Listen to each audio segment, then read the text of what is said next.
Suma teológica. Parte 3. Cuestión 71. La catequesis y el exorcismo.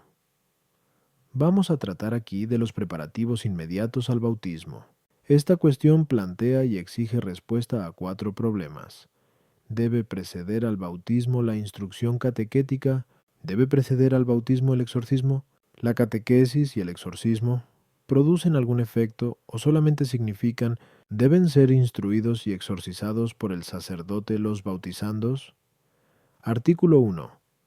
¿Debe preceder al bautismo la instrucción catequética? Lat.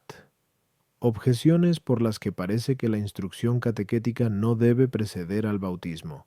Juan. Con el bautismo, los hombres son regenerados para la vida espiritual, pero el hombre recibe antes la vida que la doctrina, luego el hombre no debe ser catequizado, o sea, adoctrinado antes de ser bautizado. 2. El bautismo se da no solamente a los adultos, sino también a los niños incapaces de recibir instrucción por no tener uso de razón. Luego es ridículo catequizarles. 3. En la instrucción catequética, el catecúmeno confiesa su fe, pero el niño no puede confesar su fe ni por sí mismo, ni tampoco otro por él, ya porque nadie debe obligar a otro a nada, ya porque nadie puede saber si el niño, al llegar a la adultez adecuada, asentirá a la fe. Luego la instrucción catequética no debe preceder al bautismo. Contra esto, dice Rábano Mauro en De Institutione Clericorum. Antes del bautismo, quien desempeña el oficio de catequista debe instruir al catecúmeno para que éste reciba primeramente los rudimentos de la fe. Respondo, como se ha dicho más arriba, que 1. El bautismo es el sacramento de la fe, ya que es una profesión de la fe cristiana. Ahora bien, para que uno reciba la fe, se requiere una instrucción sobre ella, conforme a lo que se dice en Rom 10:14. ¿Cómo creerán en aquel de quien no han oído hablar? ¿Y cómo oirán hablar de él si nadie se lo anuncia? Por eso es conveniente que la instrucción catequética preceda al bautismo. De ahí que el mismo Señor, al transmitir a los discípulos el precepto de bautizar, puso la instrucción antes que el bautismo al decir, id y enseñad a todas las gentes, bautizándolas, etc. Matthew 19. A las objeciones. 1. La vida de la gracia, a la que el hombre es regenerado por el bautismo, presupone la vida de la naturaleza racional, que es la que le permite recibir la instrucción dua. La Madre Iglesia, como hemos visto ya, Centenovia 6:3, no solo presta a los niños que han de ser bautizados los pies de otros para que vengan y el corazón de otros para que crean, sino que también les presta los oídos de otros para que oigan y la inteligencia de otros para ser instruidos. Por tanto, son catequizados por la misma razón que son bautizados. 3. Quien responde creo por el niño bautizado, no predice que el niño creerá cuando llegue a la madurez adecuada. Si así fuera, respondería creerá. Lo que hace es profesar la fe de la Iglesia en nombre del niño. Al que se comunica la fe, recibe el sacramento de esta fe, y queda obligado a ella a través de otro. De hecho, nada impide que uno quede obligado a través de otro en las cosas que son indispensables para la salvación. De igual modo, el padrino que responde por el niño, promete que él hará todo lo que pueda para que el niño crea. Esto, sin embargo, no sería suficiente en el caso de los adultos que tienen uso de razón. Artículo 2. ¿Debe el exorcismo preceder al bautismo? Lat. Objeciones por las que parece que el exorcismo no debe preceder al bautismo. 1. El exorcismo está prescrito contra los energúmenos, o sea, contra los posesos, pero no todos los bautizandos son eso. Luego el exorcismo no debe preceder al bautismo. 2. Todo el tiempo que el hombre permanece en pecado, el diablo tiene poder sobre él, como se dice en N 8:34.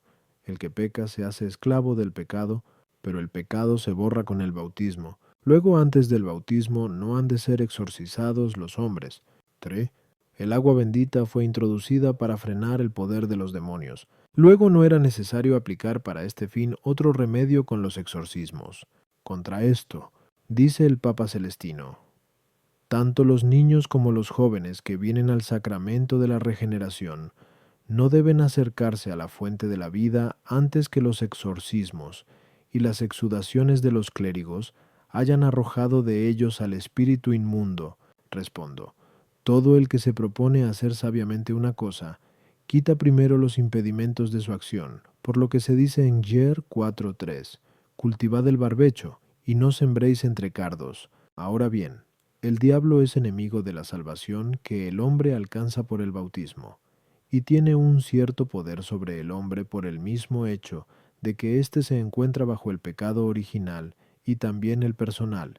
Por eso es conveniente que antes del bautismo se expulsen los demonios con el exorcismo, para que no impidan la salvación de los hombres. Esta expulsión está significada en la exudación, y la bendición, que tiene lugar con la imposición de manos, cierra al expulsado la vía de retorno, la sal que se le pone en la boca, y la unción con saliva en narices y oídos significan la recepción de la doctrina de la fe para los oídos, la aprobación para las narices y la confesión para la boca.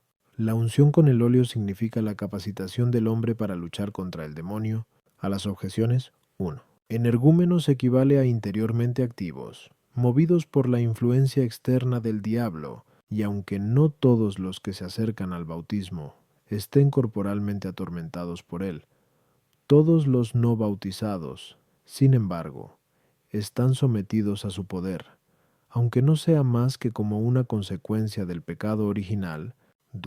La ablución bautismal sustrae el poder que el demonio tiene sobre el hombre para impedirle alcanzar la gloria. Pero los exorcismos sustraen el poder que el demonio tiene para impedir que el hombre reciba el sacramento. El agua bendita sirve contra los asaltos externos del demonio, mientras que el exorcismo se destina contra los asaltos internos. De ahí que se denominen energúmenos, o sea, como interiormente activos, a los que son exorcizados. También podría decirse que, como el segundo remedio contra el pecado lo constituye la penitencia, ya que el bautismo no se puede repetir, así el segundo remedio contra las acechanzas del demonio lo constituye el agua bendita, ya que los exorcismos bautismales tampoco se pueden repetir. Artículo 3. Los ritos del exorcismo. ¿Producen algo o solamente significan? Lat.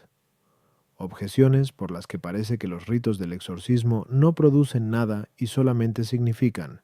1. Si un niño muere después del exorcismo y antes del bautismo, no se salva. Ahora bien, el efecto pretendido en los ritos sacramentales es que el hombre consiga la salvación, por lo que en Mac 16:16 se dice: el que creyere y se bautizare, se salvará. Luego los ritos del exorcismo no producen nada y solamente significan. Como ya se ha dicho más arriba, Cop 62:1. Para que una cosa se constituya en sacramento de la nueva ley, solamente se requiere que sea signo y causa. Luego, si los ritos practicados en el exorcismo producen algo, cada uno de ellos será un sacramento. 3. Como el exorcismo es una disposición para el bautismo, así un posible efecto del exorcismo dispondrá también para el efecto del bautismo. Ahora bien, la disposición precede necesariamente a la perfección de la forma, ya que la forma perfecta no se recibe más que en la materia dispuesta, pero esto quiere decir que nadie podría conseguir el efecto del bautismo si previamente no ha recibido el exorcismo, lo que manifiestamente es falso. Luego los ritos del exorcismo no producen efecto alguno.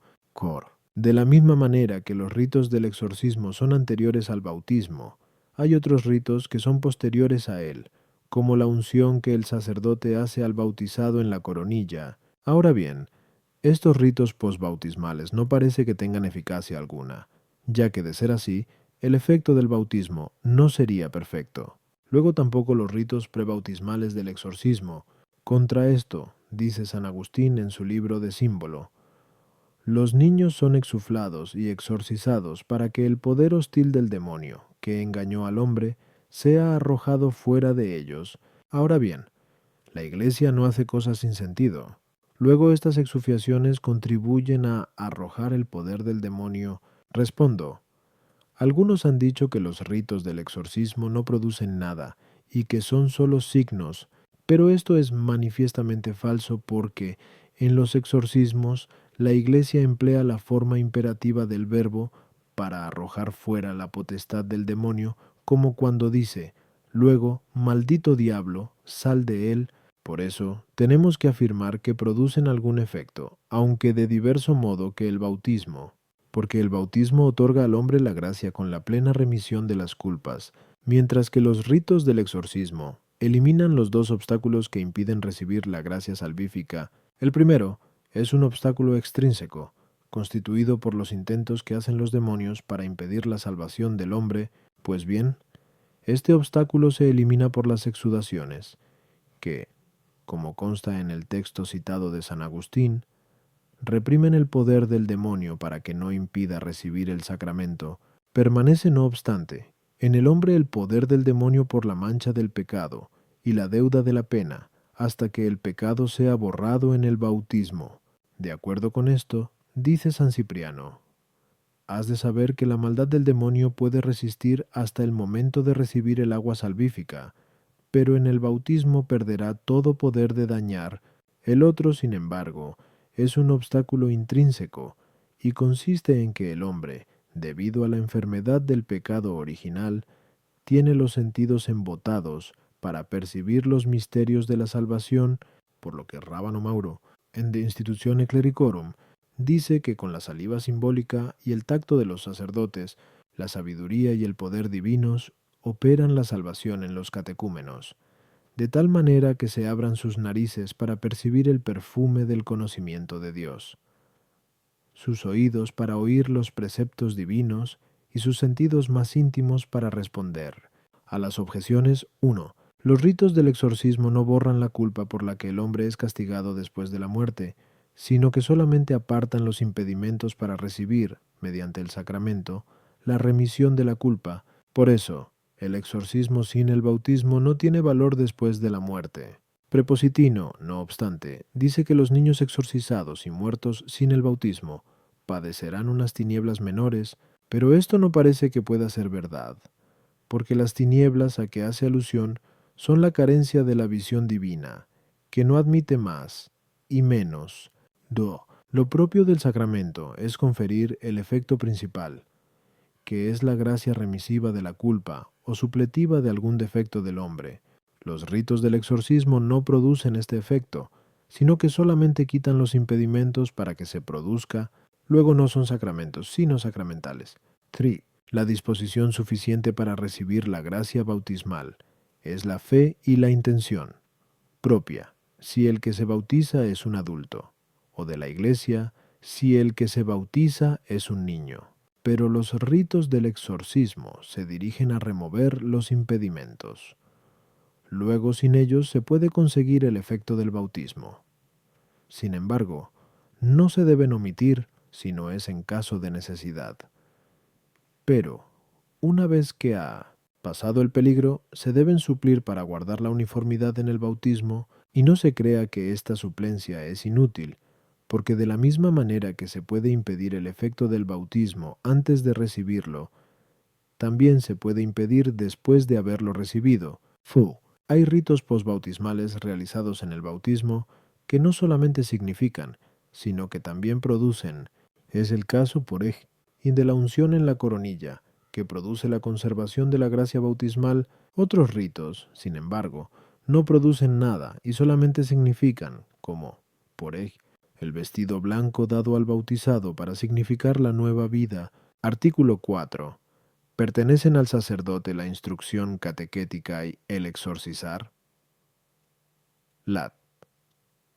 Objeciones por las que parece que no pertenece al sacerdote la instrucción catequética y el exorcizar. 1. A los ministros incumbe, como dice Dionisio en Quede Ecle, y ocuparse de los inmundos. Ahora bien, los catecúmenos, que reciben instrucción catequética, y los energúmenos, sometidos a la purificación del exorcismo, son considerados como inmundos. Como el mismo Dionisio dice, luego la instrucción catequética y el exorcizar no es oficio de los sacerdotes, sino más bien de los ministros. A los catecúmenos se les instruye en la fe a través de la Sagrada Escritura, que en la iglesia la proclaman los ministros, así como los lectores leen en la iglesia el Antiguo Testamento, así también los diáconos y subdiáconos leen el Nuevo.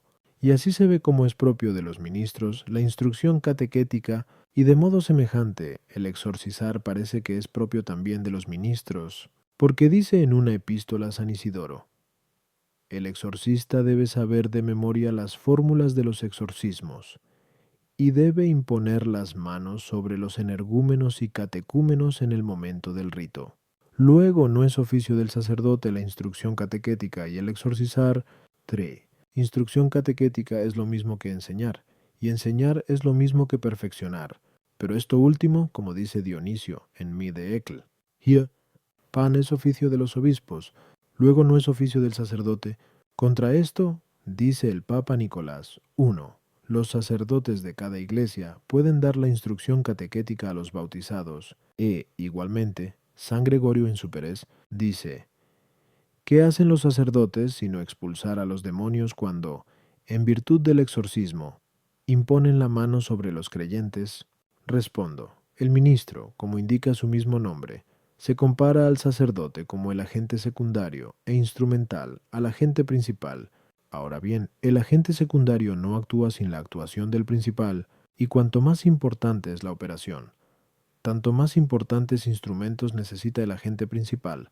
Pero la operación del sacerdote es más importante en la confección del sacramento que en la preparación del mismo. Por eso los ministros supremos, llamados diáconos, cooperan con el sacerdote en la administración de los sacramentos, porque dice San Isidoro que al diácono pertenece asistir a los sacerdotes y servir en todo lo que se hace en los sacramentos de Cristo, como son el bautismo, la confirmación, la patena y el cáliz. En cambio, los ministros inferiores cooperan con el sacerdote en las cosas preparatorias para los sacramentos, como los lectores en la instrucción catequética y los exorcistas en el exorcismo. A las objeciones 1. Acerca de los inmundos, los ministros tienen una ocupación ministerial y como instrumental, pero la del sacerdote es principal. Los lectores y los exorcistas tienen el oficio de instruir y de exorcizar, no como agentes principales, sino como ministros de los sacerdotes en esas tareas. 3. La instrucción tiene muchas etapas. 1. La instrucción de conversión a la fe. Dionisio, en segundo de Eccl, hier, la atribuye al obispo, aunque la puede desempeñar cualquier predicador o cualquier fiel.